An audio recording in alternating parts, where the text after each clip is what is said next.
GG/Legendary Series, click on the Login Register button and join the event via our tournament portal. The $3,000 opens happen once every 2 weeks, beginning March 21st, 2015. Who knows? Maybe you'll be the one showing off your pure skills. Spots go fast, so make sure to grab a seat quickly in the tavern. Hey everybody, welcome back to the Hearthstone Legendary Series Season 1 Finals. I'm Frodan, and I'm joined right now by Mike Donay from Blizzard. He's on the Senior Balance Design team. Mike, please introduce yourself to anybody that doesn't know about you. Yeah, my name is Mike Donay, Senior Game Designer on Hearthstone. I'm in charge of the Balance team, so if you guys have any problems with the balance of Hearthstone, come talk to me. Well, Mike, I mean, where do I even begin?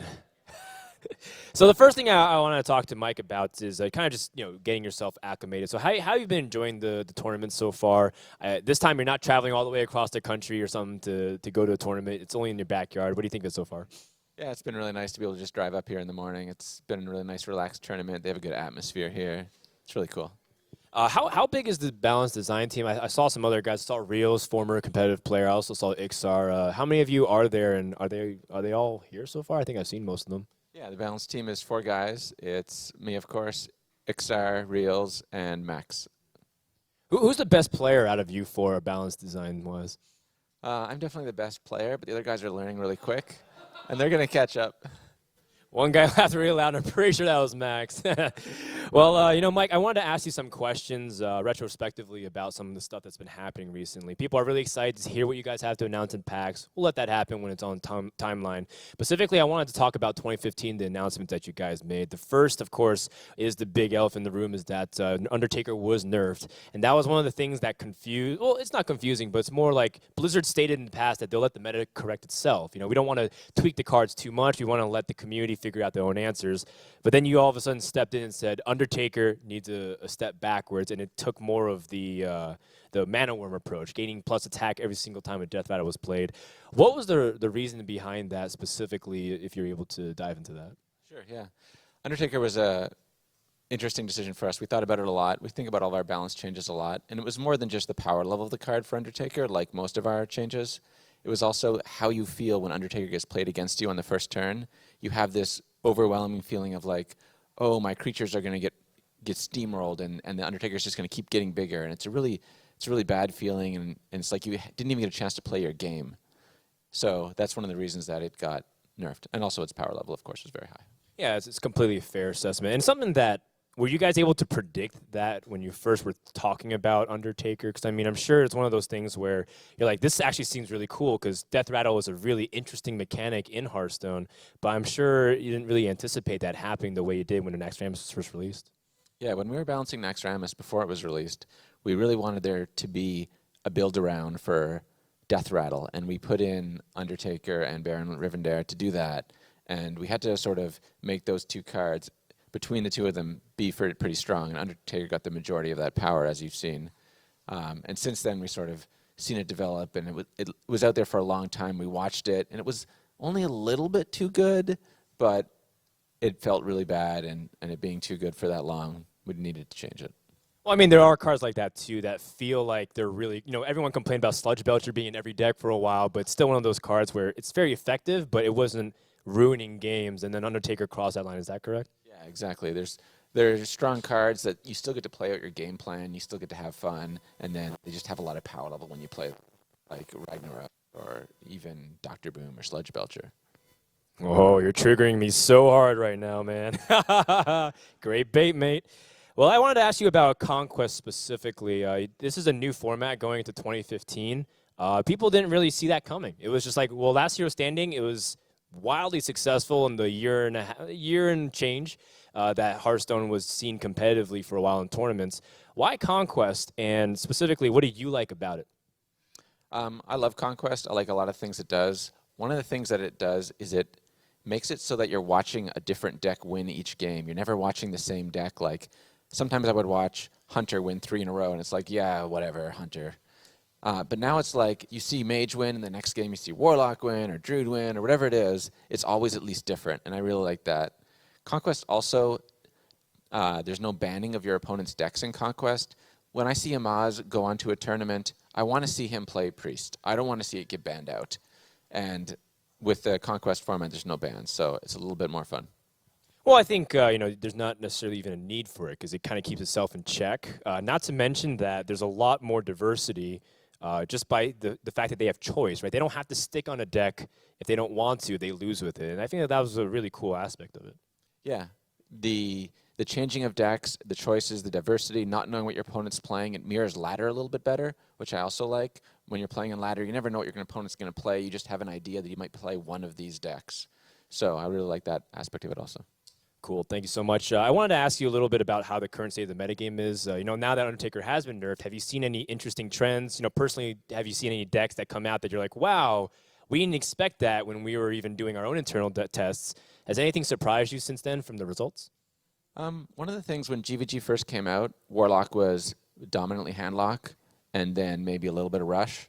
And since then, both of those have mostly vanished, and now most recently there's a demon lock. So it's really cool seeing that show up. We didn't see that at all, even 2 months ago. So that's awesome. In addition to that, we've seen a lot more mech decks. We've seen occasionally hunter mech, but some shaman mech, and lots of mage mech, of course. Awesome, cool. So I think that's pretty much all the questions I have. So thank you so much, Mike, for enjoying it. I hope you enjoy the rest of the tournament as well. And I think that's going to perfectly transition because we'll see if these mech shamans, will they be able to dominate Group B, which Chakki and Darkwonyx is coming up. And it's going to be brought to you by our casters TJ, Raynad, and a special guest.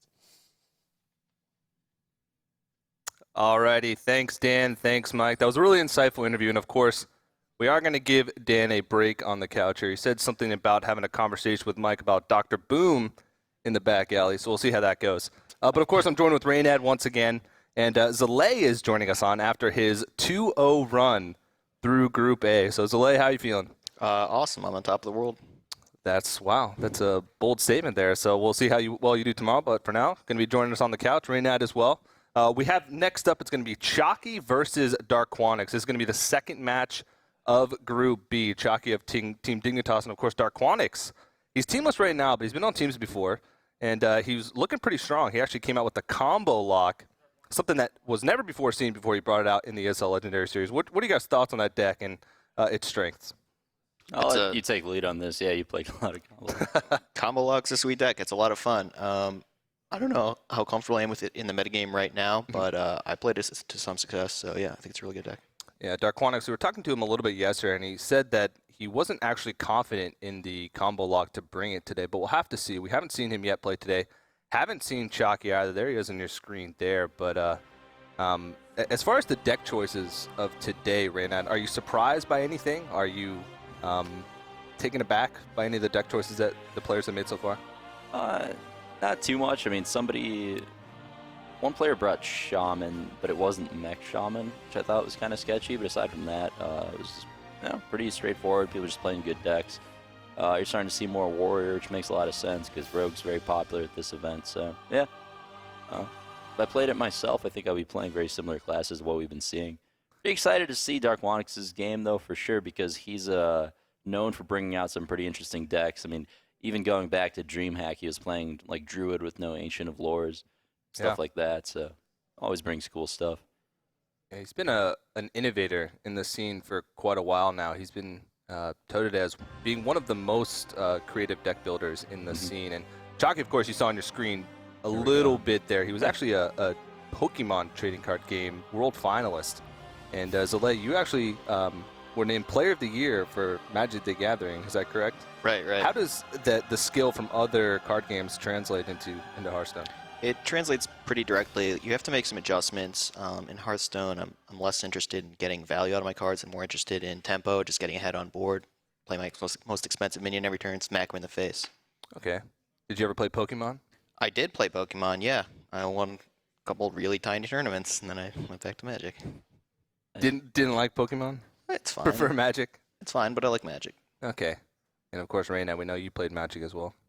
Yeah, pretty much the same way Zalay played it. Just grind online a lot. But Yeah, very true. Pokemon, I only collected Ozma. Had a shiny Blastoise. It was sweet. Yeah. I had a Charizard that I traded away my whole collection for it. Really? And then, yeah, I was really young. And then I ended up going home and crying. Really? Yeah, and then my mom called the other guy's mom and made him trade me back. Dude, I'm pretty sure Charizard is worth more than like any combination. No, of card. man. I had like Venusaur. You sharked him. It was an in the moment type thing, you know. Okay. Yeah, but don't worry, my mom handled it. It's okay. Well, Shield Maiden. Okay, so Darkwonyx considers keeping that right off the bat. Does he know this is Freeze Mage? He shouldn't. How would Yeah. he? Unless Chakki told him beforehand, hey Darkwonyx, playing Freeze Mage. Yeah. You never know. Maybe they prepared together or something. That's true. Yeah, I mean, this is a matchup that's just obviously just heavily in Warriors' favor. Nearly unwinnable for Freeze Mage. At least that's the general consensus. I don't know. What do you think, Zalay? One thing that's interesting here is he kept his 9-drop, the mage did. That's not something you see a lot in Hearthstone, so that tells you just how weird this matchup is, that you keep a 9-drop all the rest of your hand.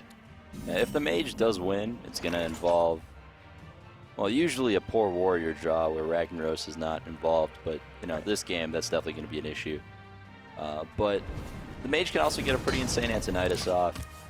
Follow it up with Elexstrasza. I mean, sometimes you do just have too much damage for them to be able to deal with. But I feel like, yeah, the two most common ways for Freeze Mage to win are a poor warrior draw with no Ragnaros, you just have all the time in the world. Or you can also get the mage draw where you have just a million early minions and they don't have a weapon.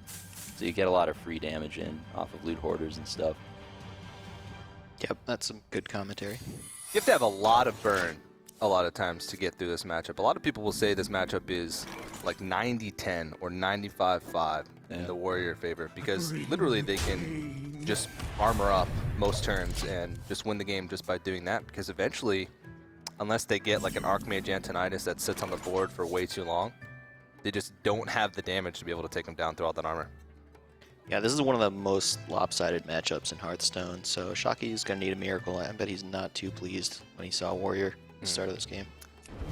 The one matchup that he needed to dodge.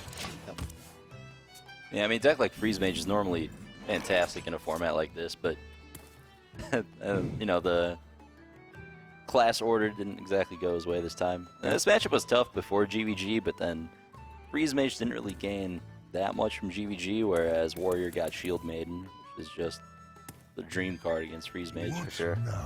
I think one of the best things that Freeze Mage got from GVG is Flare got nerfed to 2 mana, so it just doesn't see nearly as much play. Yeah, it's a big deal. But then Healbot also came, so that's not good for Freeze Mage. I've actually been beating Hunter more often than I've been losing to it by a significant margin with Freeze Mage. Yeah, the mid-range Hunter, I think you're probably a favorite. Base Hunter, probably not. Chakki, Freeze Mage seems like a weird deck for Chakki to play. He actually he won week number 1 of the Legendary Series, and it gave him enough points to be able to make it to the tiebreaker later on. And he played like Sue, Hunter, and I don't know, something else. It barely even came up. I think he won 3-0, 3-0, 3-1 in all of his series. He had the best record out of any winner of the weeks, and all of his series lasted like a total of an hour because of the fast decks that he was playing. What a beast. So Freeze Mage seems a little bit weird, but we'll have to see what his other deck choices is. Maybe that's what Chakki wants. The ultimate mind games. Everybody thinks he's going to bring fast decks, and then he's going to have like Freeze Mage, Control Warrior, Control Priest. He probably Shake it wasn't. up. He probably wasn't expecting a lot of Warrior. I know I wasn't coming into this, and it's reflected in my lineup. Yeah. Now, speaking of priests, though, Darkwonyx did not come here to win, apparently, because that deck is definitely in his lineup, and I'm excited to watch that game. Priest is struggling a little bit. A little bit. A lot of people were saying that Shaman was struggling a little bit, outside of Mech Shaman, of course. Yeah. They're the worst two classes, but Shaman has, like, a list of it that's decent, yeah. Yeah. I like how in like the first match of the day you said unplayable, which it is. It's strictly worse than like. It went from Mech Mage is a strictly worse version of, or Mech Shaman's a strictly worse version of Mech Mage, and then it is. Yeah. How does Mech Mage deal with Power Mace? It's a good card. Yeah, Power Mace beats Mech Mage. It does. Power Mace beats a lot of things. Even if you don't get the Mech buff, it's still pretty good. Oh, Shield Maiden. What a good card against Freeze Mage. It's so yeah. brutal. too full. I mean, you sort of have to. He keeps Alexstrasza early on because you sort of have to have it because you can't get into a situation where he gets to turn 9, turn 10, and you're just letting the warrior build up the armor count, and you can't use the Alexstrasza because just the more armor he gets, just the less effective Alexstrasza is going to get. So I guess I understand why he kept it. What to do? Well, This not is sure what the awkward. play is here. I guess throw down Blizzard. Or maybe you just Fireball face and ping. Yeah. Start getting cards out of your hand. Yeah, I like Fireball face actually.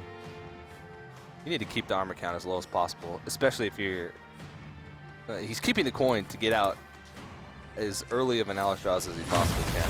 I mean, I guess he could just do the same thing next turn, but. He could also be keeping coin for Antonidas. Oh yeah, extra that's true. That's fireball. true. Extra fireball as well, which is I think really important in this matchup. Yeah, absolutely. You need every point of damage because the warrior's hero power is twice as good as yours. It's not good. And Dr. Boom actually gave Most X another great tool against Freeze Mage.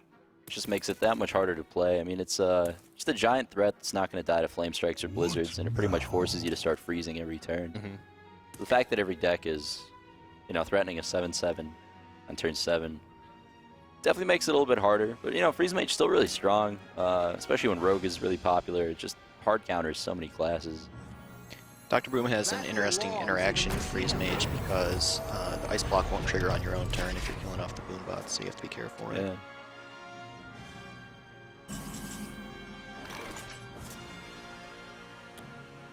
I was in the second Blizzard. This is tough. Got a full hand. 39 life. It's only going up. Yep. Second Shield Maiden already in hand. I think he's in a pretty good position. This is effectively a 5 health heal that you can save up. Yeah, it's definitely Frosting of a Doomsayer time. Ping base. You really want to play Alex next turn if possible, even though it's really unlikely Doomsayer lives. So I might as well go for the empty board. Yeah, Warrior has so many tools to deal with Doomsayer easily, the executes and the shield slams. Yep. Just add it on to the list of why Warrior counters Freeze Mage. Slap it on. I definitely thought about Brain Freeze Mage today. I'm sure you're glad you didn't. I am. 3 warriors already? Wow. Yeah. Scary.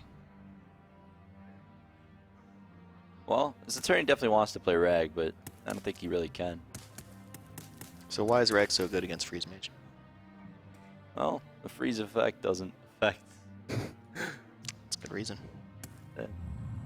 Just get free But I damage every guess time. we should explain that. Yeah, well, it really just puts them on a clock. Like, if you give Freeze Mage enough time, you can set up a pretty ridiculous Antonidas with coin. You get a ton of fireballs, and you can eventually fight through the armor, especially if you're playing something like Pyroblast. Yeah. But yeah, with Ragnaros, like, you can't interact with it as Mage very well. It would take your whole turn and 2 cards to get it off the board. Yeah, it really just ends the game quickly. Yeah, it's really simple, like you said. The big part of the Freeze Mage's defense is freezing stuff, and freezing Ragnaros does not do anything for you. Well, this is the turn that he would have wanted to use Alexstrasza, but there's a lot of damage facing him on the board. 19. Yeah, it's just the threat of Dr. Boom. I mean, he's probably going to be forced to Blizzard this turn, and then after he Blizzards, then there's Ragnaros, and it's just a never-ending chain of threats from Warrior's side. If you can't ever get Doomsayer to go off, you can't ever develop Alexstrasza on an empty board. It's just fighting an uphill battle the whole way through. It's a good play for the turn there, like the Falmouth. Yeah, a lot of times you want to save it to just maximize the amount of damage in your deck, but Warrior just kills you so quickly now that you just don't have the time to play Blood Mage with every single burn spell available. Just needs a card there. Right. He gets a card, he eats a boom bot, and he did a bunch of extra damage, which could be relevant. The later that Alexstrasza comes out, though, the more effective health Darkwonyx is going to be able to build up. This is an easy Ragnaros Yeah, right here. I definitely agree.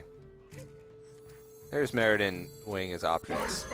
You never want to play too fast, especially with a lot on the line like this. And he would never be able to live it down if somehow he managed to lose to Freeze Mage as Warrior in a tournament. That's true. Yep. I don't think I've ever seen it happen in a tournament, at least. Wow. I think it's happened like once, but I don't Really? remember where. I want to say like via Game House Cup or something. Oh, really? Yeah. It has to have happened by now. I don't know about that. You don't see much Freeze Mage in tournaments, so it's kind of rare. But yeah. Yeah, I think because it's just inconsistent. It has really great matchups where it hard counters, and then it has weak matchups where it gets hard countered. And Warrior was a big part of the metagame for a very long time. Yeah. A lot of lists of Warrior don't even really play Ragnaros, so like it's a bad matchup to begin with, but then to just like face exactly what you don't want to face in It's every just run possible way. insulting. Maybe Chakki did go up to Darkwonyx before the game and said, "Hey, I'm playing Freeze Mage," and Darkwonyx devilishly crafted a deck just to counter that. It's not that combo. No fireball going though. He's got to deal with this Ragnaros or he's just going to eat him. It's not what he wanted to do, but I guess it's what he felt like he had to do. Yeah, there's really no winning play there. Right. If you let Ragnaros live, you don't have enough time to get your fireballs off of Antonidas and use them. And if you kill it, you're probably just not going to have enough damage in the deck to win the game. Yeah, it's really tough, but you can't concede because like there's just too much on the line. You got to fight it out. Yep. He's going to have to get so much mileage out of that Archmage Antonidas. It's ridiculous. He's gone through his Blood Mage, which is a lot of burst potential later on in the game. He's been through one Fireball already just to keep himself alive by clearing off that Ragnaros. So, and it just, I don't know. It seems like when the Mage is in this position, It's one of those matchups where you sit down, you start casting it, and they're just kind of like the entire way through, we're going through the motions. Yeah. But Darkwonyx is still going to be careful, and that's fine. Once Chakki moves on from this matchup, we get to watch Priest. I'm excited for that. I think it's the second one. Heck yeah, I love Priest. Yeah, super fun to play. Is that all the classes then you've seen represented? Priest? I think so. Yep. Watching Freeze Mage versus Control Warrior is like watching I Am Legend for the second time and knowing that the dog's going to die.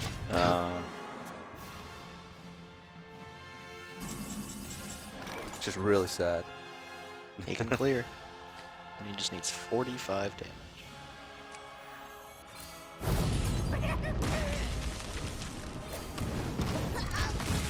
So one other interesting interaction that can come up is if you play Sylvanas against a Freeze Mage can go Doomsayer, Fireball your Sylvanas. The Sylvanas steals the Doomsayer, triggers at the beginning of the opponent's turn. So it's a way to guarantee that the Doomsayer goes off.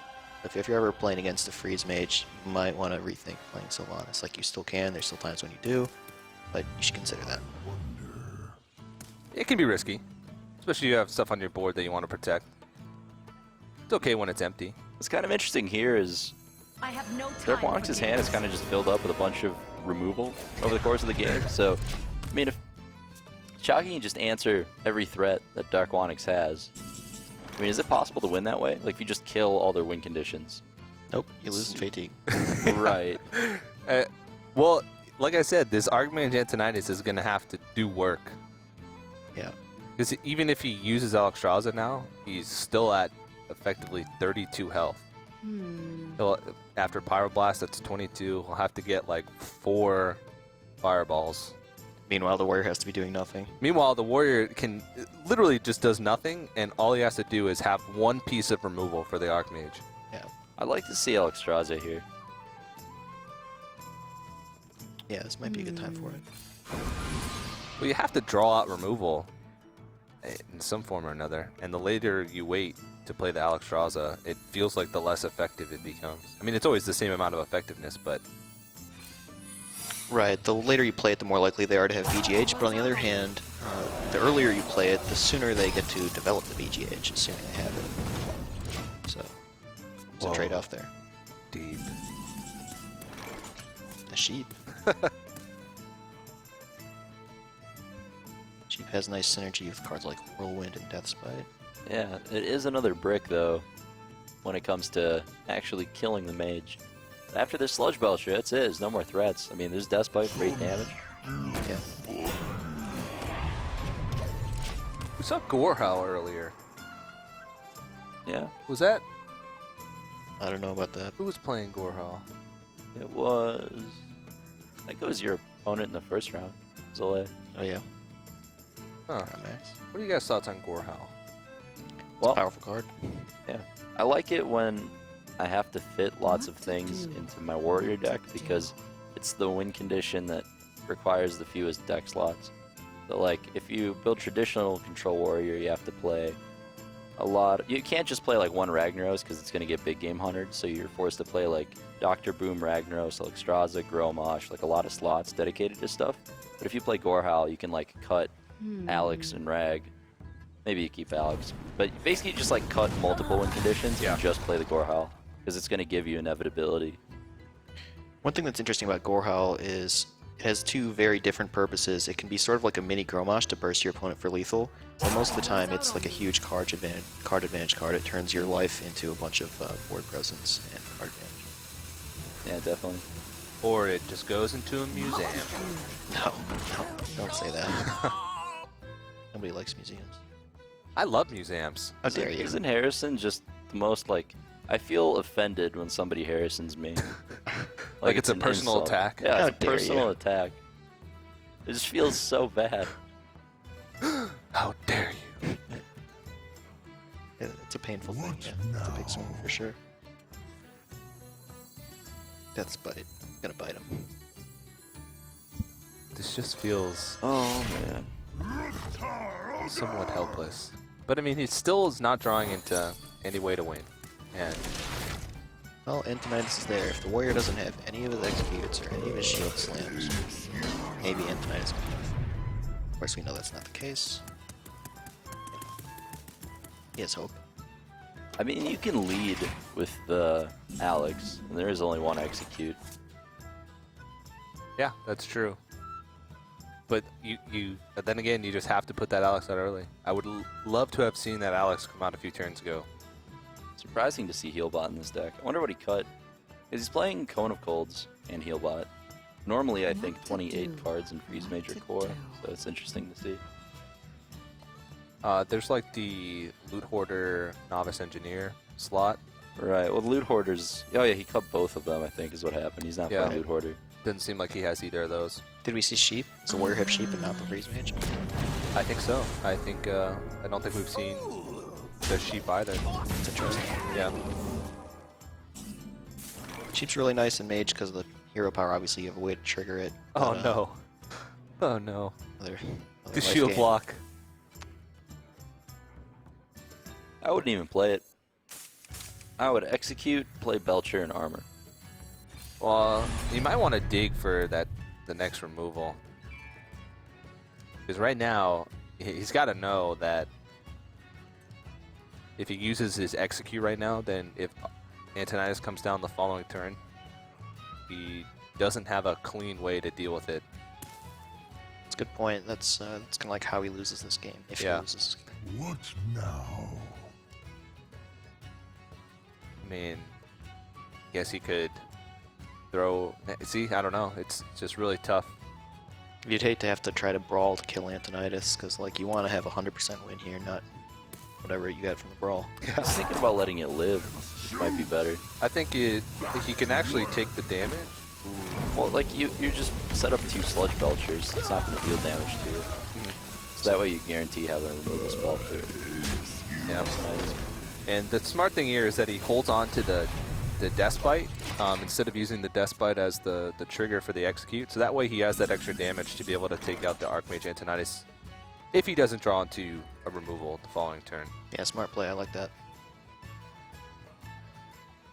Healbot. Wow, that's really interesting. Well, here we go. You require my assistance? This thing has to virtually win him the entire game. Yeah, here we go. I mean, Warrior doesn't have an answer yet. Well, you can Oh, no, there is whirlwind an his answer. explosive sheep. Yeah. Yeah, that's rough. Got him back under 40, Oh, though. jeez. He could explosive sheep, armor smith, whirlwind. Oh Why? no. Oh no. Rip Chakki.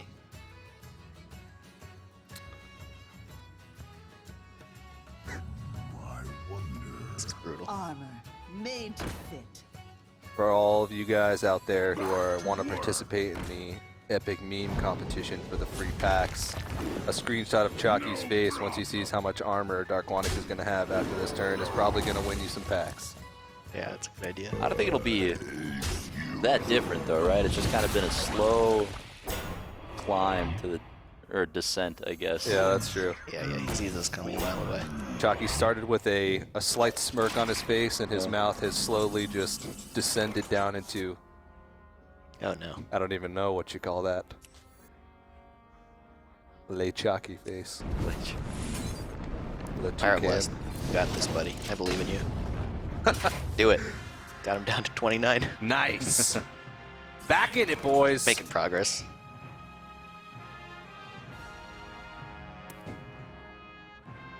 Well, he does have the ice block active, so he wants to make sure he sets up lethal over 2 turns, but he doesn't want to overextend onto the board. So I think Chakki might lose at this point if his hand were like 17 fireballs.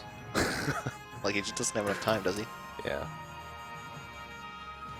The only thing that could save him is if Darkwonyx put in Millhouse Oh, in his yeah. deck.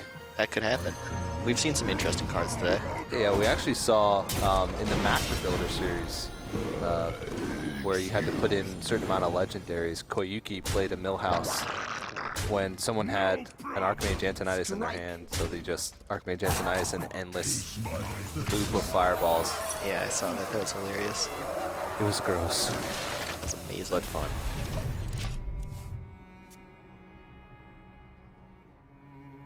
Alright, so he needs a new ice block, and then he needs, what, 36 damage? Yeah, he can. Oh, he can Explosive Sheep, Good play. Fireball the Armor Smith, and then Concede. Well played. It's a rough battle to beat Warrior as Freeze Mage, and Yeah. Chakki does not prevail, but Darkwonyx, I mean, I guess that's a good meta read, and unfortunate for Chakki that he matched up with by far his worst matchup, and we haven't even seen his decks, and I can already confidently say that. Yeah, you got to be happy about that if you're Darkwonyx. Just getting a free win off of just lining up the matchups right off the bat. Definitely what he wanted. We're about to see some Priest. Heck yeah, it's probably my favorite class, that or Really? Miracle Rogue. What do you like Yeah. about it so much? What do I like about Priest? Like when you get to play Control Priest, you just have lots of options about how to play it out. There's a lot. Instead of just like playing the big dude every turn, you get to plan out ahead. Like when do I want to AoE stuff down? Can I be a little more greedy, take some damage, or do I go for it now? Yeah, that makes a lot of sense. Yeah, That'd be interesting. Zalay's start in the ESL Legendary Series, he was born and bred in the era of Control Warrior versus Control Priest, so Oh yeah, Oh, man. he was born in it. I love the pain. Bring it to Fatigue. He Let's do knows. it. He knows very well. He's been a part of those 12-hour Legendary Series broadcasts, actually back to back as well. I think so. Yeah. I don't necessarily miss those days, but it's nice to see that we're getting so much class representation. Every class we've seen so far today. After, of course, this match when we're going to see Darkwonyx's Priest. We'll see if it works out for him, but a lot of people, and you guys as well, Raynad especially, say that Priest is in a pretty bad spot. Yeah, it's actually, I think it's the worst class by far. By unfortunately. far. Like, because you can, the thing with Priest is you can build it to beat aggro, or you can build it to beat control, but you can never build it to beat both, because there aren't enough proactive cards. Yeah, that's And true. I've tried a lot of things, cutting the circle combo, going in on Light of Nar. I mean, I've tried everything. I've tried going full combo with Shade and X-Ramus and putting pants on it. Heck yeah, I've done that. And it's fun. So how would you build Priest right now for this meta? Probably about the deck that we're looking at right now. Standard. You know, Priest has it tough, but it's not, like, I don't know if it's that tough, because the deck can get to, you know, rank 1 legend. A couple people have done that. It's not, you know, I agree that it's probably the weakest class right now, but you can play it to legend if you want to do that. And You can It's play just anything tough. to legend if you have enough time. That's true. Right. One thing that really is the biggest problem, I think, right now for Priest is that, I mean, this is the weekend of Piloted Shredder. A lot of people submitted 6 of them in their decks this weekend. Yeah, and, that's true. yeah, That is not a card that Priest, bodes well for Priest. right. 4 attack's a big deal because it's too big for Shadowed Pain, too small for Shadowed Death. It's just a pain in the butt. Indeed. And Priest, like, a lot of the way they win is AoEing your stuff down, and Shredder's resistant to that because it's got the death rattle. Darkwonyx is really thinking about his mulligan choices here. Well, he's waiting to see Chakki's mulligan first. To, you know, think about the probability of wild growth, all that stuff. Matchup is pretty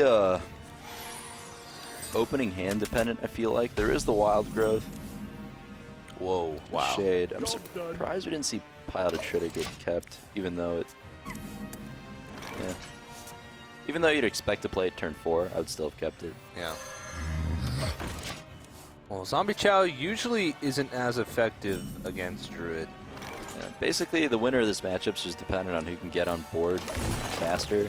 If Priest can get on board, draw a bunch of power with shields and stuff, Druid can't really catch up ever, and Priest can snowball and have control of the game the whole way through. There he goes. He just drew the best card he could have.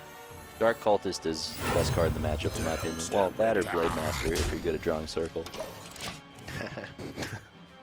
Well, Chakki's obviously a good Druid player. Get the turn 2 wild growth, and that's extremely important. Yep. Excellent display of skill. Indeed. He's going to get those shades rolling out pretty early, but not the best curve for a wild growth start. He'll hit his Ancient of Lore a little bit quicker, but like you said, this could give the Priest an opportunity to really get a big board going. And Druids, of course, are notorious for, once they fall behind on board, it's really hard for them to get back in. Right. That's one reason MC Tech's an interesting tech card for Druids, because it's, you know, it lets them catch back up where the class cards usually don't. So Bloodfin Raptor is a fantastic draw for Darkwonyx. Exactly what he wanted. Just keep putting stuff on the table. Snowball with that. I like it. There we go. Got him. But not the Northshire Cleric. You want to try and get the draw off that. Yeah. Yeah. Also, like you said, mind control tech, it's still a thing. I don't think it's quite as popular as maybe like 2 weeks ago, or maybe even just a week ago, but it's still something that you have to play around. It was more something that was teched into the heavier ramp Druid, but faster Druids tend to leave it out a little bit. A little bit more often, I guess I should say. So you probably Shade and Rat something? Yeah, it's probably the only play. I guess the Chow.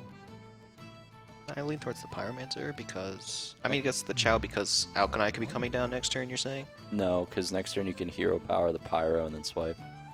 Okay, that's another good reason. Yeah, I like that. Yeah. You're not too worried about, like, it would be one turn away from Holy Nova. Because if you throw that on Shade and Wrath the Zombie Chow, Holy Nova, if there was a Holy Nova that could come out next turn, it would clear both.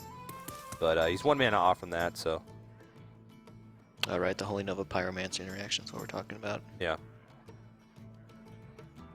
Oh, yeah, I'd like to see Shade Wrath.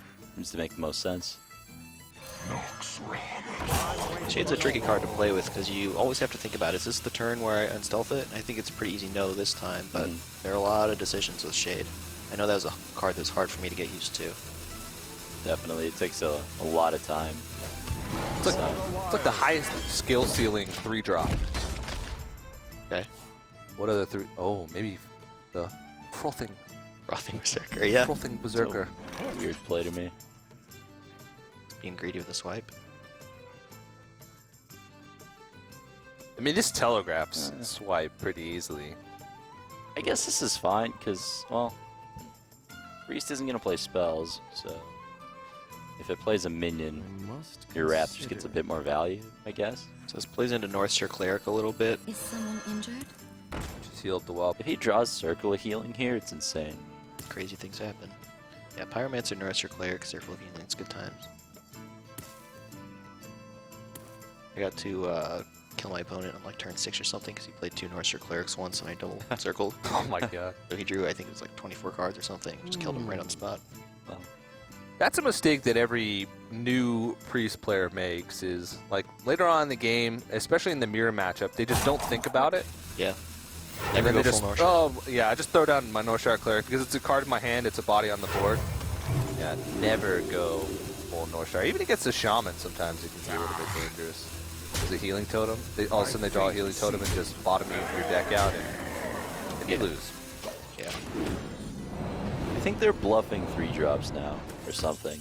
Because he played the Northshire Cleric there and then just kind of paused when healing his minion was the only option, like by a mile. But he still decided to wait like 20 seconds or so to kind of telegraph having a 3-drop in hand, I think. A lot of little next level stuff in these matches. You see when they take a long time to mulligan, they're waiting to see how many cards the opponent mulligan first. Right. Little things like that. These guys are try-harding to the extreme. Rightfully so. High stakes here. A lot goes to the winner this weekend. Mulliganing is actually one of the very few things I don't like about Hearthstone. I don't like that you're incentivized to sit there and wait. Yeah, I agree. I don't think it should be visible. Alright, so the shades are coming out. Tough decision to make. So he ended up taking 5 extra damage because of the decision not to Wrath the turn earlier. But maybe it was worth it in the long run, I guess. Yeah, 5 damage is a lot in almost any matchup, but when you're playing against a priest, sometimes you just don't care. Yeah, there's not much burst potential coming out of Priest. Right. Priest burst is almost as funny as Paladin burst. It's interesting. Priest has some, you have double zombie chow on board. Right, or even in hand with a circle to kill him off. Yeah, yeah. Double zombie chow with Akanai, and then you circle to kill him off. You can do like 12 points of damage in a single turn with not much mana. And you light than their face twice. Whoa! Got him. Burst Priest. So Mind Blast. Yeah, let's do the math on this. So if we have no board presence, we go Alkanai, Chow, Chow, that's 6 mana. And then we can Hero Power him, that's 8 mana. And then we can double Naru him. So that's what? 12 plus 6, 18? Yeah. Wow. That's a lot. You're giving people out there way too many ideas. Yeah, it's not going to happen. Don't bother, guys. Yikes. Having to Holy Nova just to clear off 1 shade is... Yeah, it's brutal Pretty because rough. it forces him to do it 2 turns in a row. Exactly, yeah. This seems like a good of turn as ever. Yes, this is where the game is just snowballed out of control. I mean, at this point, it's just super unlikely for the priest to catch up. Maybe some crazy light bomb stuff happens, though. Who knows? Yeah. Priests can keep themselves in the game for quite a long time. They don't bleed out quite as quickly as other classes. They have a lot of tools that just keep themselves in even a losing game. So it's possible that he can stall us out long enough to maybe make a comeback, but especially if this is a faster druid. Some druids have even been teching in like Spectral Knights, which is like the bane of Priest's existence. It's just so hard to deal with. Yeah, super good against all the rogues. It's very popular lately as well. So it seemed like it would be a good card to add. Yeah. So this game's a nice illustration of how different resources change in value depending on the matchup. The druid's got 12 life, the priest has 30, and yet the priest is losing horribly. This matchup is not about how much life the druid has. It's about things like board presence and card advantage, and the druid's... Good point. Very good point. Spell Power Drake. Yeah, I'd like to see... Like, I mean, you can draw a card with Wrath. Innervate Keeper's interesting too, but then it can get involved. Right. Oh, that's insane. Hello. You could even throw out Does the game just 5 end? drop here. Does he want a Lothab here? Or? I mean, if you Loth... Does Druid of the Claw set up lethal or Lothab doesn't? I think they're both set up lethal for next turn. 30, that's crazy. Yeah. 10 plus, yeah. Well, he does have the Sludge Belcher to block... Well, I guess it wouldn't matter. Would it? No, it would matter. Yeah. Belcher blocks a lot of damage. Because he wouldn't have enough mana next turn to use Keeper and be able to... Because to have lethal, he'd have to be able to play the Druid of Claw as well. Right, he needs to, like, charge and roar and silence. He just doesn't have 12 mana or whatever. Darkwonyx is on the ropes, though. He's crushed. Poor priest. I was rooting for you, buddy. Well, this is the point of the game where you start playing around crazy stuff. He's got to keep things like Light Bomb in mind. Right. Which is why he's not just immediately slamming Dr. Boom. Yeah. He doesn't actually have to commit more to the board here. He just tread lethal. He can go this way too. Yeah. There have not been a lot of light bombs in priest decks that I've been seeing lately. So I can understand not respecting it. Best time to play a light bomb is when nobody expects a light bomb. Well, there's a Soul Priest, but he doesn't really have anything to combo that with. No Circle of Healing. I don't think we haven't seen a Circle of Healing yet. I mean, he hasn't even drawn through that much of his deck. It seems like this game has gone on for quite some time, but Darkwonyx has just been faced with so many tough decisions, and he just hasn't really had too many answers for them. Yeah, that turn 2 Wild Growth, it's there for a long time, making things hard for you. Yeah. We're still in those turns where Wild Growth is giving the Druid a mana advantage over the Priest.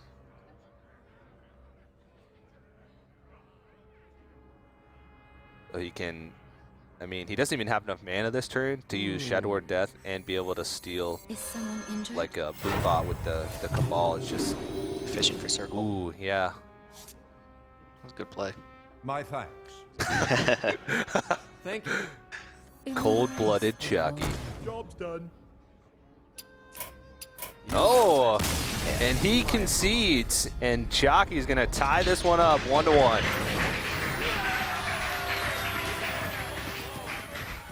And just no emotions on his face. He's a hitman. Sent here to kill the Swede. Or at least beat him in Hearthstone. Well, that's why we don't play Priest, Osmo. Thank you. I don't know, a lot of decks lose the turn 2 Wild Growth. It's okay. Yeah. All of them. He was pretty fortunate, yeah. It's such a good. It's such like Druid is such a good tournament deck. It's just like anything you're playing against. It's proactive, and if you just draw well in every opening hand, it's so strong. Yep. Yeah, you look back across, I don't know, Hearthstone's history. Druid's been in nearly every tournament in a different variation or another. There's just so many versions of it that counter a lot of different decks. Like Ram Druid has better matchups against things that Combo Druid has, and then for a while there was that Miracle Druid that was popular. Oh, that's awesome. Like around the DreamHack time. That was Life pretty Coach. cool. Yeah, Life Coach. But next matchup is going to be Chakki playing the Hunter, which is one of the decks that he's most known for. And it's Darkwonyx's turn to play the Druid. So what are your guys' thoughts on this matchup? I want to see what kind of Hunter it is. Is it going to be Face Hunter, or is it going to be mid-range? I guess Yeah. mid-range? I think it's more likely to be mid-range. It's been pretty popular in the week leading up to this tournament. Right. That'd be my guess. But either way, I think Hunter's just heavily favored against Druid. Right. I've read that, Face Hunter might be becoming a favorite to move back into the metagame now that the Freezing Trap Hunter is becoming popular. Counter it with the Face Hunter. Mm-hmm. So, like, what level do you want to be on here? We've seen surprisingly little Hunter. I would have expected it in a lot more lineups this weekend, but only a couple of players have had it, I think. Yeah. Hunter was definitely a class I strongly considered playing. Yeah. Well, Max had some big words on the couch before. He said, pretty much said any player that doesn't bring Hunter is making a mistake for this tournament. So, and that was right after he actually lost with Hunter.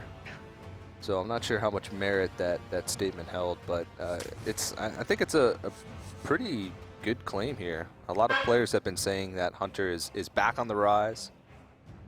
So what kind of Hunter is it? We still don't know. Still don't know. Let's see the mulligan. It's a really tough mulligan for the Hunter, whether you keep that companion or not. Personally, like if you keep it, you really want to coin it, but then does that mean you shouldn't keep the Scientist? Nope. Probably still keep the Scientist. Definitely keep the Scientist. Yeah. So I would keep both personally, but Do you have any interest in keeping Bow while you have a Scientist? not against Druid. Just not good enough. It doesn't do anything against Druid. Zombie Attack Chow advantage. Slayer. Leaves you go. Oh, we got our answer. man. There you go. This is what I was hoping for. Pure scumbag. Job's done. I've got Warriors, so I was definitely looking for some explosive traps. Chakki's fingers are ready to point the cursor at his enemy's face.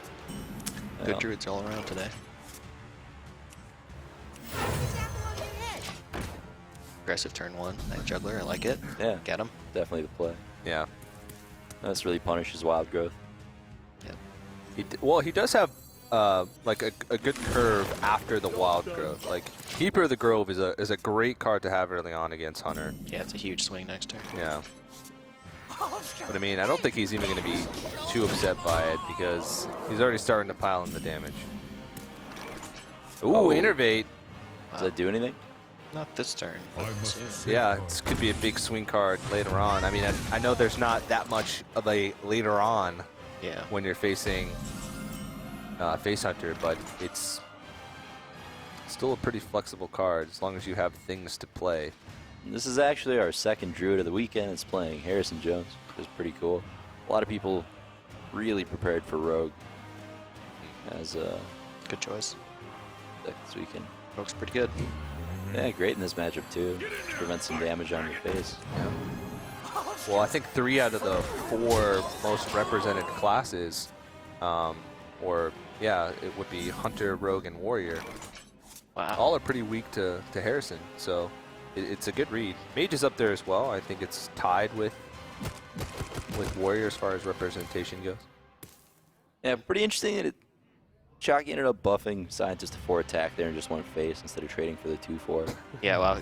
Really committed to going face there. When you're using abusive to go face instead of make a trade, Really, you have a plan.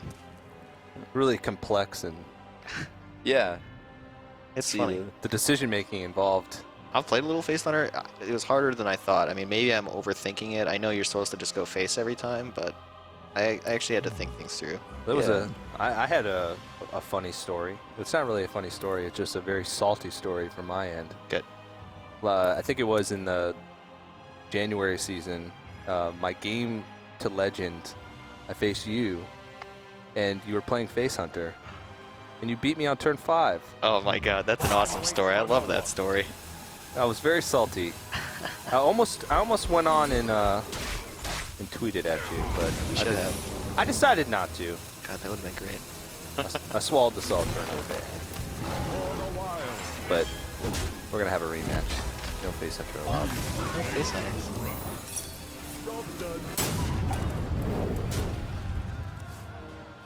Alright, well, board's clear, explosive trap triggered, and Chakki's left with just a Glaive Zuka, a Wolf Rider, at the top of his deck. It's not bad. I'd say that's pretty good. And just about anything that, or most things that you can top deck with this Hunter deck can do damage. Yep. It feels like you never really run out of things to do because mostly all of your cards are proactive. So pretty much no matter what you draw off the top, even if your hand is empty, you can do something with. You can do some points of damage with. It's a very consistent deck. It has a plan, which is to go face, and almost all the cards contribute very directly to that plan. Yes. I miss the days of Bluegill Warrior in every Hunter deck. Yeah, I missed that. Not around for that. Or Murloc, Warlock. Murloc Warlock. It's funny. Decks go through like phases. Like the acceptance phase is like phase 1, and then the hate phase is phase 2, and then decks either get nerfed or fall out of the meta, and then you see like posts like 6 months later, like I miss Murloc Warlock, I miss Zoo, Nobody actually Hunter. misses Murloc. I Yeah, missed that was Hunter a awful. little bit there. Like just when I was playing against Mech Mage, I missed Hunter. Like if I have to play against aggro, I'd rather it be Hunter than Mech Mage Yeah. personally. That's true. Me too. I agree. Well, it's another Wolf Rider.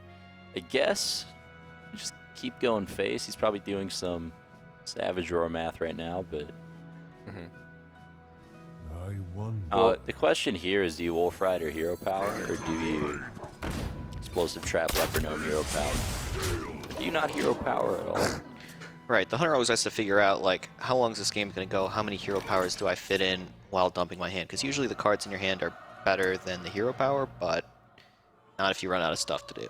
Well, I think Explosive Trap is sort of like an emergency card because it's when you think that Force of Nature Savage Roar is going to come the following turn, Explosive Trap's like the counter.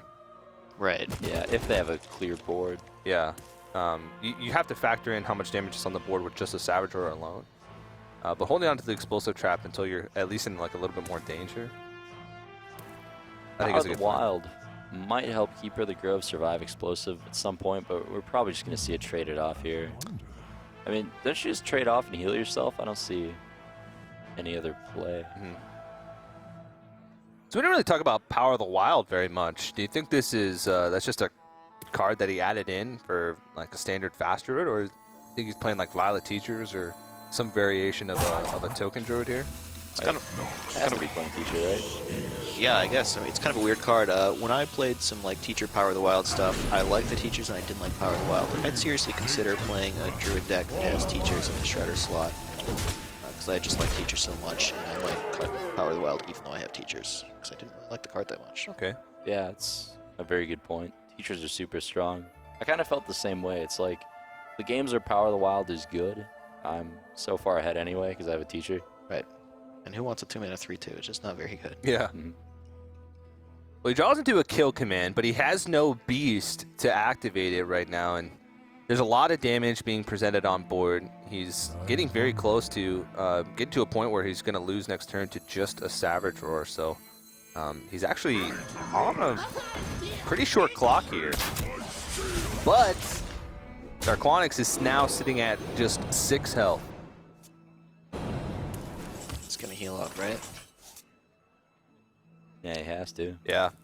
So one thing that's important, just a practical matter, is when you're playing with cards like Savage Roar, don't add 2+2+2. Multiply 3 things are getting a 2 bonus. 3 times 2 is 6. It's much quicker. It's more, you won't make mistakes as often when you do it that way. Hey man, you're on the caster couch. There's no math here. Oh, I apologize. Rule number 1 at casting. I still do it all the time. You just eyeball it and give it a rough estimate. Yeah. Is it lethal? 4, 6. It's close enough. Yeah. What to do? So is it lethal? It's 10 and 6 from Savage Roar and 1 from Power. Nope. Yeah, I think Ancient of Lore is really his only option. I mean, there's nothing that he can really dig for with Azure Drake. Yeah, Darkwonyx is going to take his time. Not even because he needs it to think about all of his decisions, but just because he wants to make Chakki think that he has lots of options. Because it'll affect the complex lines of play that Chakki has to deal with this game.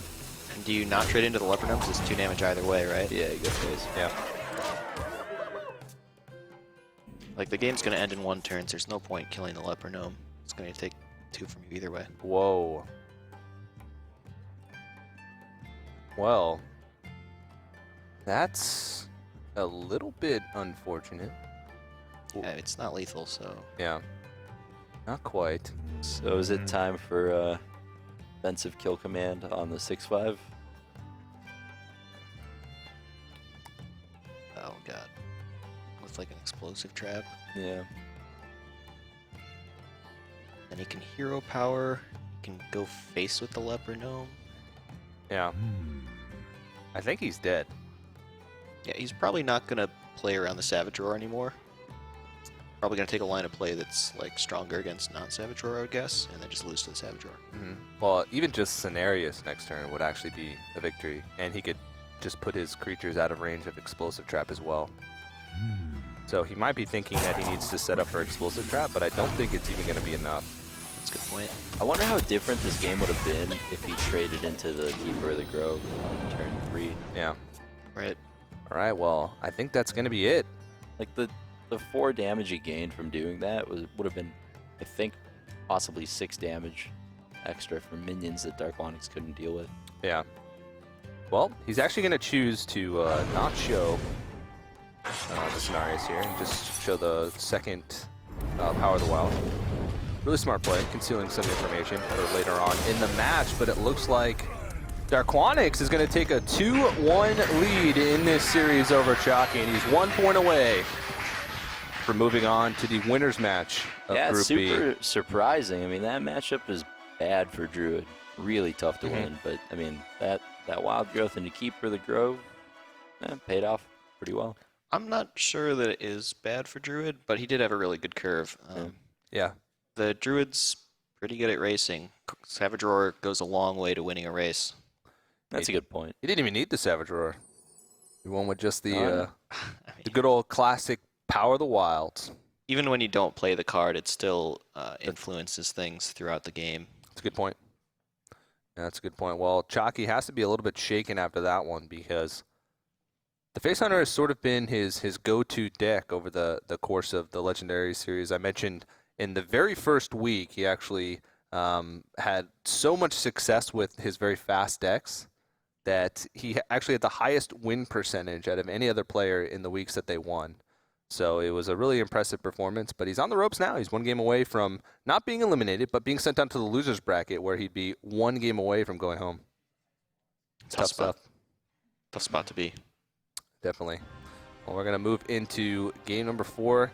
And this is the blind pick phase, so these guys can pick any deck that they've played so far, and they don't know what their opponent's going to pick, so they just sort of have to make sort of an educated read on what they think their opponent's going to do, what deck of theirs they think has the best chance of beating all the 3. Show up their bad for matchups. Chakki, Druid is a no-brainer. Just has a good matchup against both of Darkwonyx's decks. Darkwonyx, Druid also makes some sense, I suppose. It's not... If you're Darkwonyx, you can expect Chakki to pick Druid, so you want to pick your deck that's best against it, and that's going to be the mirror. Let's see who's the better Druid player. Wild Growth on 2. Let's do it, guys. Yeah. Yeah, Wild Growth, I think, is the key card in this matchup. And I think to be... Just this matchup, though. Well, more so this matchup, because everything's on equal footing. Like, there's no, like, external circumstances. Yeah, you're absolutely right. It's winning a game when one guy has Wild Growth and the other one doesn't involves some Shade and Axaramis Savage Roar shenanigans. Like, usually coin Shade into a second Shade. That's, like, the only other way to win. So if you didn't have experience playing Druid, you might be tempted to keep the combo because you're like, oh, it's a combo. I have both pieces. I should keep them, right? No, that's not how it works. You want to have an early curve. The combo is something you draw into later. Yeah. Definitely do not want that in your opening hand. What Darkwonyx is doing now is more of this mind game stuff. Right. Clicking on stuff, highlighting it, because he knows that Chakki can see him hovering over those things. They're both mulliganing all those cards for sure. Yeah. Very easily. And now the waiting game begins, where we wait for the timer to run down. Yeah, we've talked about Darkwonyx checking out his fingers, making sure his cuticles are in line there. Good, good. Yep. Excellent decision, guys. It's hard to tell from these guys, from the camera angles here, but Chakki and Darkwonyx are actually 2 of the tallest people that I've ever met. Really? Is Chakki tall? I've only ever seen him sitting down. Yeah, I'm pretty tall, and they're both taller than me. I think they're taller than you, too. I know Definitely Darkwonyx is. Chakki looks small sitting down. I don't know, maybe it's bad posture, I have no idea, but he's pretty tall dude. Pretty tall dude. And Darkwonyx is just, sometimes I'm afraid he's just gonna pick me up and throw me. So the echoing news, we're starting to understand the power of the wild a little bit better. Yeah, I mean, if you're going to be playing a Druid deck that does not draw Wild Growth, this is the one you want to be playing because you're still doing stuff on 2. You have Oozes, probably Haunted Creepers in here. It's just a much faster Druid deck to get ahead on board early. So do you turn 1 Teacher or do you wait for Dr. Boom? Whoa. I'm a fan of turn 1 Teacher. Really? It punishes the other guy for drawing Wild Growth. I think I was waiting for Dr. Boom, but I could definitely see this being right. Like a lot of times the right play in Hearthstone is just whatever gives you the best board presence at the end of your turn. Yep. Especially in this matchup. It's not about card advantage or just board position. You got to think about you have a follow-up, so. Well, that's game. Congratulations to Darkwonyx for advancing.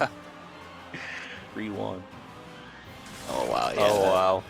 This is a pretty disastrous start if you're in Chakki's shoes now. I mean, he can play the Shade next turn, but after that, he doesn't really have any real plays unless he draws something this turn, which that's okay. That's something. It's pretty slow. It's gonna get run over here. Yeah, that's a very good point. Got the Harrison. Not the best card in this matchup, but it doesn't matter. So you go face, play Shade. Tough decision. Yep, pretty straightforward.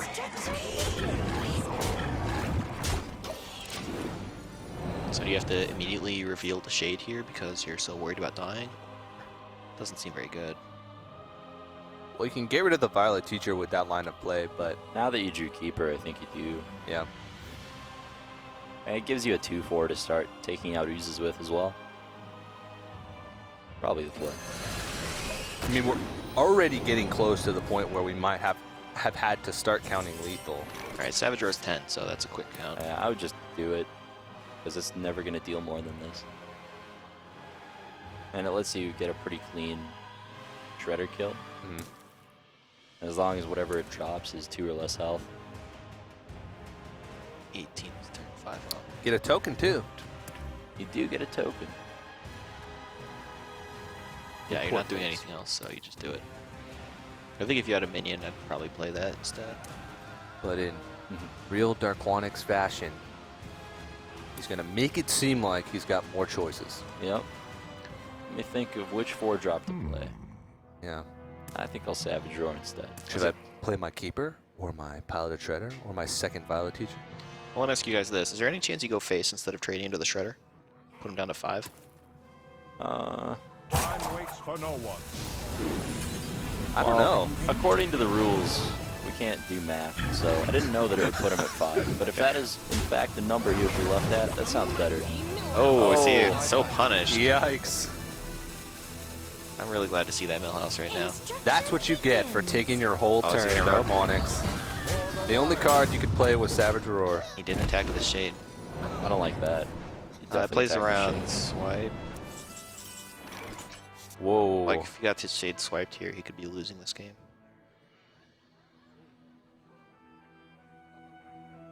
Yeah, go face, put him to 5, and then play Loatheb a turn after that. You're right, that would have been better. Because the following turn he would have had to react what you had on board. Probably wouldn't have been able to develop something himself. So with the next turn, if you play Loatheb, unless he has something really good to match up with that, even like a Druid of the Claw charge or something, you would have just straight up won the game. So the standard play here is like what? You taunt up the Druid because that's the most expensive thing you can do and you're playing defense here? Or... No, I like Wrath more. Okay. Because it's going to Kill 2 things. take as much power off the board, and it gives you a chance to draw it out. Oh wow. Good draw. Whoa. This is a tough decision, actually. Shade's a hard card to play with. Yeah. Time waits for no one. Because that 1-1 and that 1-2 just don't really seem that threatening, but he knows that he has to preserve his life total, and that 1-2 could represent more damage than just 1 with the Savage Roar, so. Right, he's thinking about, like, if I reveal the Shade, what's my opponent's next turn? How easy is it for them to Wrath or swipe this? They don't want to swipe this board, right? But Wrathing, it throws off his turn 5. Druids usually have a lot of 5s, so they don't really want to play Wrath on turn 5. Oh, I like it. Yep, pretty easy Loatheb. Loatheb and what? To go face for 1? Or? You can reveal the Shade the turn that you play Loatheb a lot of times, but... What's he value more? Most likely, yeah. I think you keep the Shade. Would have nice synergy there. Because with Shade, it's like anytime you can get 2 attacks out of it, you're probably doing well. Yeah. And Loatheb does a good job of enabling that to happen. Whoa! Thought he was going to face it. Yeah. That was actually the least likely of scenarios I thought he would go for. I thought he would either keep it under or go face. So if you play Sylvanas on this board, they can just trade the 1-1 and then the Loatheb into it. But at least they're not going face. Yeah, it's just playing a pretty good taunt minion. Yeah. Yeah. It's right on curve as well. Did play a Keeper to silence it, which wouldn't be that efficient of a play anyway, since you could just trade into it, like you said. Then it means they're not doing any damage to you, so that's Because always a of good thing. Darkwonyx's decision on the Savage Roar turn, I think he just threw the game, to be honest. Like, it went from an almost unlosable position had he just gotten face with everything, to now he's in a spot where I think I might rather be Chakki right here.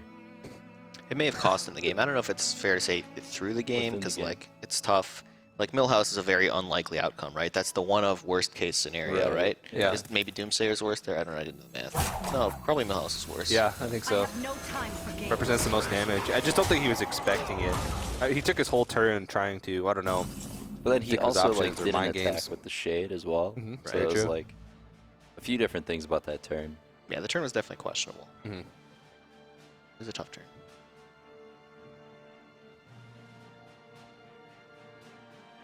Well, this is pretty tough as well. I mean, he's going to trade the Loatheb into the Sylvanas, but then after that, He could do a bit of a YOLO play where Loatheb eats Shade and you like use a Force of Nature to clear Sylvanas and hope he steals the Force of Nature token. I don't know if it makes any sense to do that. That's not possible because the trees would have to kill themselves. Yeah. Oh, right. I was thinking that Sylvanas had 2 health. That's just not reality. The Shade with 2 health. Yeah. He's going to start to run out of options, but if he uses the Force of Nature after he trades the Lotheb in, he's really just Time waits for no using one. the Force of Nature to clear off and do 4 damage to base, which I don't know if he's playing double Force of Nature or not. We haven't seen Darkwonyx Druid in full yet. Have we seen double Force of Nature? I think a lot of people are playing 1 Force of Nature these days. I know I usually. Oh. Yeah, I prefer one. Because like Savage Roar is the good card of the combos, and Force of Nature is like only there when you combo basically and creating traps, I guess. This is a good balance because he's still making sure that he forces Chakki into trading in for the Lotheb because he can't leave that damage on the board, but he doesn't leave anything for him to steal. I saw what you did there. Forces. Okay. I'm sorry, man. Those jokes they're going over my head, dude. The last 2 matches I've cast, there have been more turns that have gone to rope than not. So I'm a little out of it.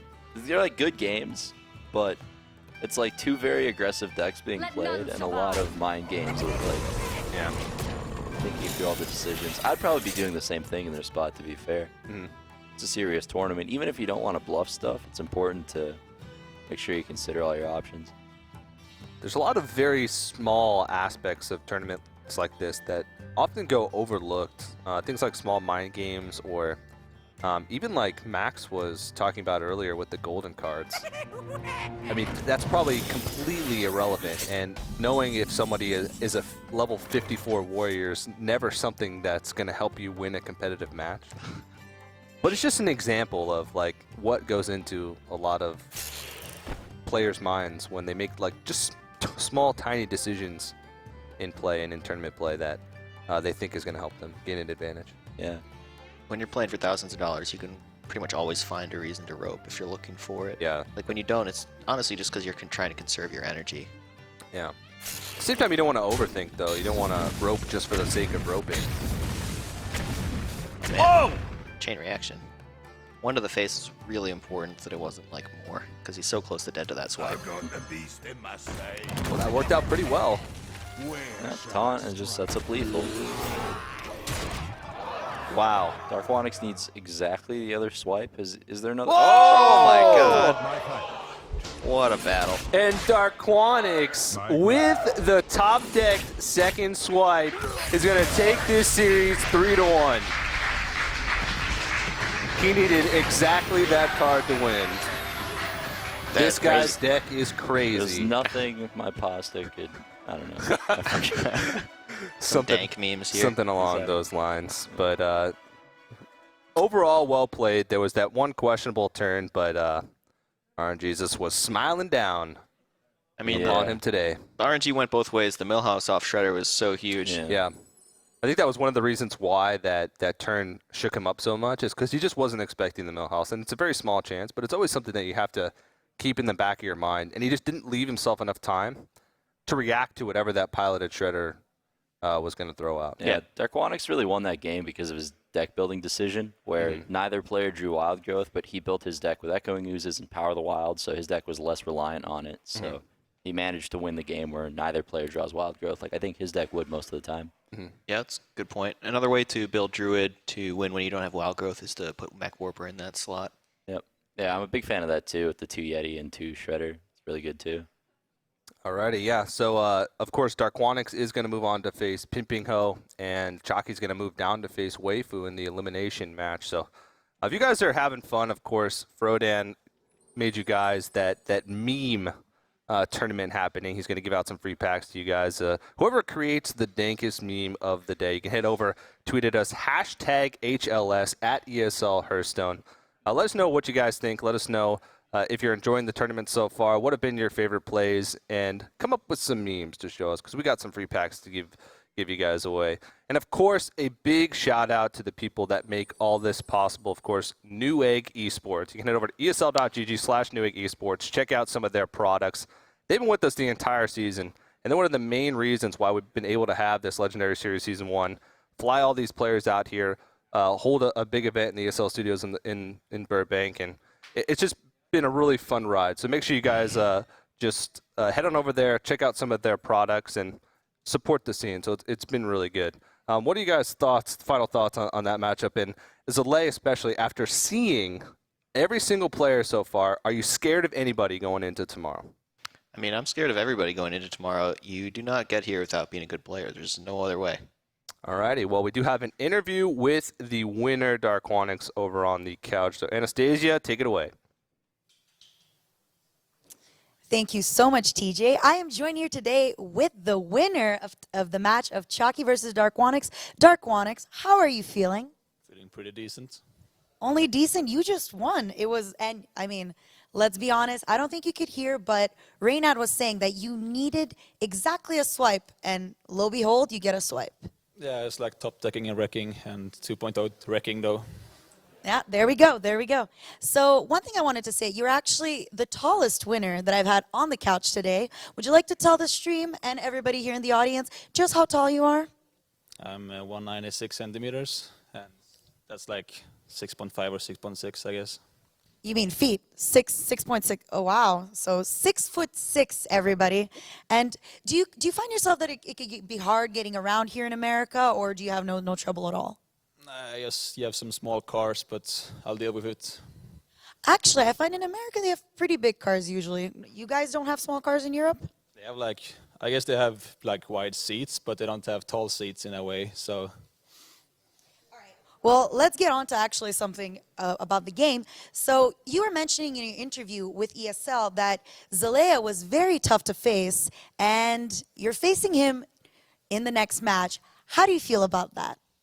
I feel like I have to take it one more time because I haven't won a tournament yet. Well, best of luck to you. One thing I am going to tell you, I don't know if you knew this, you told me the other day that you were a champion of Sweden in chess, right? At 17 years old. Second place. Ooh. Well, just to let you know, Zalea was champion in his state of Ohio at 17 years old, so I'm sure we're going to see quite a few mind games in that match. Thank you so much for your time, Darkwonyx. All the best of luck to you, and best of luck to you for the rest of the tournament as well.